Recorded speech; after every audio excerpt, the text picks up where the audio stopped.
definition of happiness has always been clear from the start. My parents had attempted for me to become the perfect child, going to law school and following all the given rules. Being me, I also didn't want to become the person I was destined to become if society had a chance to rule me. I wanted to be surrounded by the beauty of nature, hidden away from what society has told us we needed to survive. When I ventured to Alaska, I was not crazy. I was not lost, and I was not suicidal. I was sane, very happy with myself. McCandless went into the wilderness not primarily to ponder nature or the world at large, but rather to explore the inner country of his own soul.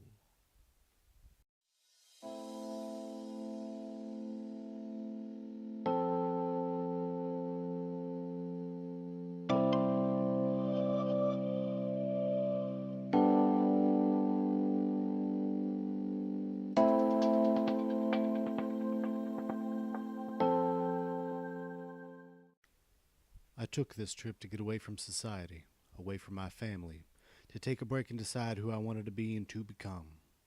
While many people viewed me as being a coward, I still became the free-spirited man I wanted to be.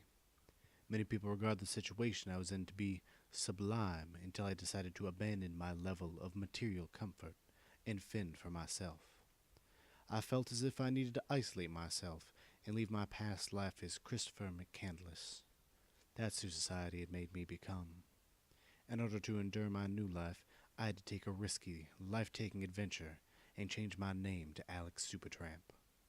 I depicted myself as an adventurer to be challenged. I was really into becoming a free man, that I had burned all the money in my wallet and gave all the leftover money from college to a charity for hunger, which ironically I had suffered from later on.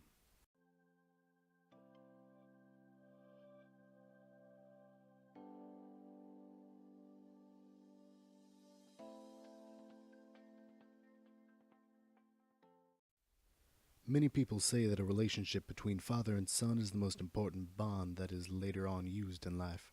My father and I didn't have the best relationship because I had found out my father had children from his first marriage. Also, to make matters worse, he was still legally married to his first wife when my sister, Corrine, and I were born. It turned out that he ended up having 6 children with his first wife. Ever since I had found out, I believed my life to be a lie.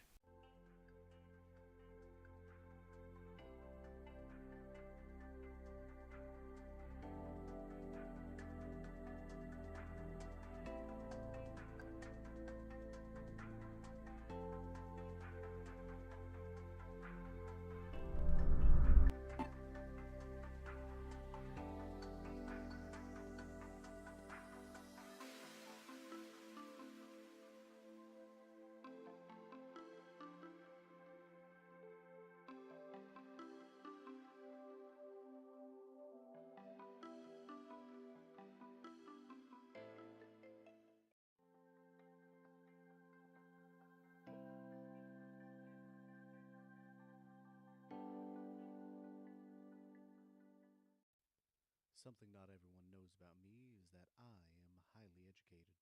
It makes sense as to why not many people see it.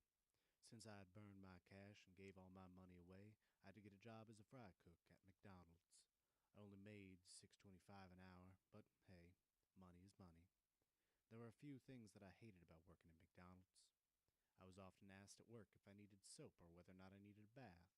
Not only was this not their business, but it was also just rude to ask. I also hated the dress code. I hate socks, and socks were a requirement. I took my socks off first thing after my shift had ended. Life was fun while I was alone. I had a heat stroke because I went around Lake Mead in 120-degree weather. I worked at a ranch in California for 11 days until I had realized that there was no way I was going to get paid. I ate nothing but plants and berries for a long while. I stole a canoe and rode down the Colorado River into Mexican territory. Got caught by the police and had to spend the night in jail. I worked in an Italian restaurant in Las Vegas. I camped at the bottom of the Grand Canyon with a German couple. Got a job at McDonald's, and I pursued my dream to go to Alaska. The beginning to my new life in Alaska started somewhat rocky when I fell through the ice the second day I had been there. On the bright side, I saw the magic bus, where I stayed for a while. I shot a moose, and very soon it began to attract maggots, so I couldn't eat any more of the moose. Not very soon after that, I began to get weak, and everything after that became blur. I had made mistakes, and I made memories on this trip. I see life as a highway filled with different exits, and that it is continuous and everlasting. Life with only one road ahead is not a life at all. I came into this world as Christopher J. McCandless, but came out of this world as Alex Supertramp. I lived for my dreams, adventures, and for my own freedom from society.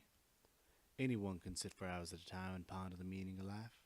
Some will write novels, some will write poems and short stories, but you'll never truly understand the beauty of life until you experience it for yourself, until you immerse yourself in it. Well,